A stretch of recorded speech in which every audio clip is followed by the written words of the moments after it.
పశ్చిమ బెంగాల్లో మమతా బెనర్జీ గారు ఓడిపోయినారు. వెస్ట్ బెంగాల్లో 95 లక్షల ఓట్లు అక్కడ ఎలక్షన్ కమిషన్ ఆఫ్ ఇండియా తీసేసింది. బీహార్లో అక్కడ లాలూ ప్రసాద్ యాదవ్ గారి పార్టీ గెలుస్తుందని చాలా మంది అనుకున్నాం, కానీ ఆ పార్టీ ఓడిపోయింది. 65 లక్షల ఓట్లు అక్కడ తీసేసిండ్రు. తమిళనాడులో అక్కడ కూడా మొన్న స్టాలిన్ గారు ఓడిపోయినారు. స్టాలిన్ గారి సొంత నియోజకవర్గంలో 80,000 ఓట్లు తీసేసిండ్రు. ఆయన ఒక 10-15 వేల ఓట్లతో ఆయన ఓడిపోయాడు.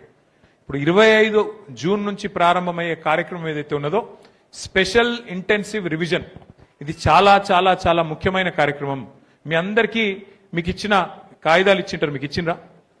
ఒక్కసారి చూపెట్టుండ్రు జరా. అందరికి వచ్చినాయా రాలేదా? మంచిగా తీసుకుపోయి దీన్ని మంచిగా అర్రల అల్మార్లో పెట్టుండ్రి, మళ్ళీ తీసి చూడకూరి. నాకు తెలుసు మీరు ఏం చేస్తారు.